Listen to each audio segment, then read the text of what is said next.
Hindustan Unilever एक ऐसा नाम जो लगभग हर भारतीय घर की कहानी का हिस्सा है। लेकिन हाल ही में इस कंज्यूमर जायंट की रफ्तार थोड़ी धीमी पड़ गई है।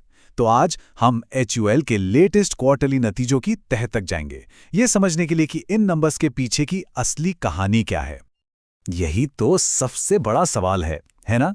एक ऐसी कंपनी जो हमारी जिंदगी में इतनी रची बसी है, उसकी ग्रोथ अचानक से रुक क्यों गई? क्या ये बस एक छोटा सा स्पीड ब्रेकर है या फिर मामला कुछ और गहरा है? चलिए पता लगाते हैं। चलिए सीधे नंबर्स पर आते हैं। 2%। इस तिमाही में HUL की सेल्स में 2% की बढ़ोतरी हुई। इसे कंपनी की भाषा में अंडरलाइंग सेल्स ग्रोथ या USG कहते हैं। सीधे शब्दों में कहें तो ये कंपनी की कुल कमाई में हुई बढ़ोतरी है। लेकिन असली कहानी इस नंबर में है, 0%। ये है अंडरलाइंग वॉल्यूम ग्रोथ यानी UVG। इसका मतलब साफ है, कंपनी ने सामान ज्यादा नहीं बेचा। हाँ, कमाई तो बढ़ी, पर वो कीमतें बढ़ाने से आई, ज्यादा लोगों के खरीदने से नहीं। और बस यही है इस पूरी कहानी का सबसे जरूरी हिस्सा। अब बात करते हैं मुनाफे की। उनका EBITDA मार्जिन जो उनकी प्रॉफिटेबिलिटी को नापता है वो रहा 23.2%।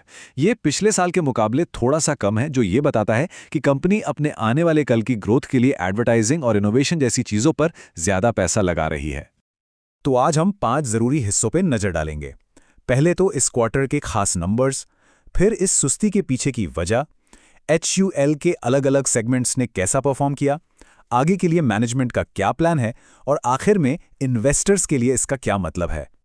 ठीक है, तो चलिए अब थोड़ा और गहराई में चलते हैं और समझते हैं कि आखिर ये स्लोडाउन हुआ क्यों। इससे पहले कि हम आगे बढ़ें, 2 टर्म्स को समझना बहुत जरूरी है, USG और UVG। देखिए, USG यानी सेल्स ग्रोथ का मतलब है कंपनी की टोटल कमाई कितनी बढ़ी, लेकिन UVG यानी वॉल्यूम ग्रोथ ये बताता है कि उन्होंने असल में कितने ज्यादा या कम प्रोडक्ट बेचे। और HUL के केस में यही तो दिक्कत है। सेल्स तो 2% बढ़ गई, पर वॉल्यूम बिल्कुल फ्लैट रहा, 0%। और यही चिंता की बात है। तो ऐसा हुआ क्यों? HUL मैनेजमेंट ने 2 बड़ी बाहरी वजह बताई हैं। पहली, हाल के GST बदलावों का एक टेम्पररी असर, जिससे डिस्ट्रीब्यूटर्स और दुकानदारों के बीच थोड़ी रुकावटें आईं। और दूसरी वजह, देश के कुछ हिस्सों में मॉनसून का लंबा खिंचना, जिसने आइसक्रीम और ठंडे ड्रिंक्स जैसे प्रोडक्ट्स की डिमांड को कम कर दिया। अब आइए देखते हैं कि कंपनी के अलग अलग डिविजन्स का हाल कैसा रहा। और यहां परफॉर्मेंस एक जैसी बिल्कुल नहीं थी। कहानी काफी मिली-जुली सी है। यहां तस्वीर काफी दिलचस्प है। होम केयर, जिसमें फैब्रिक और डिशवॉश प्रोडक्ट्स हैं, उसने असल में ज्यादा सामान बेचकर ग्रोथ हासिल की। लेकिन ब्यूटी एंड वेलबींग की कहानी मिली-जुली थी। स्किन केयर ने अच्छा काम किया, पर हेयर केयर को GST बदलावों से झटका लगा। पर्सनल केयर भी GST की वजह से फ्लैट ही रहा। और फूड में जहां चाय और कॉफी मजबूत थे, वहीं लंबे मॉनसून ने आइसक्रीम की सेल्स पर अच्छा खासा असर डाला। कुछ स्टार परफॉर्मर्स की भी बात कर लेते हैं। फैब्रिक वॉश लिक्विड्स और डिश वॉश में जबरदस्त ग्रोथ देखी गई। पॉन्ड्स और वैसलीन जैसे क्लासिक स्किन केयर ब्रांड्स भी मजबूत बने रहे। चाय और ब्रू कॉफी दोनों में डबल डिजिट ग्रोथ हुई। और उनका health and wellbeing brand Oziva भी अच्छी रफ्तार दिखा रहा है। तो ये तो हुई अब तक की बात, पर भविष्य के बारे में क्या? चलिए आप देखते हैं कि मैनेजमेंट की वापसी की योजना क्या है। CEO और मैनेजिंग डायरेक्टर प्रिया नायर ने अपनी स्ट्रैटेजी बिल्कुल साफ कर दी है। वो कहती हैं कि कंपनी अपने प्रोडक्ट पोर्टफोलियो को बदलने पर फोकस कर रही है। असल में वो उन प्रोडक्ट्स पर दांव लगा रहे हैं जो उन्हें सच में ज्यादा सामान बेचने में मदद करेंगे, ना कि सिर्फ कीमतें बढ़ाने में।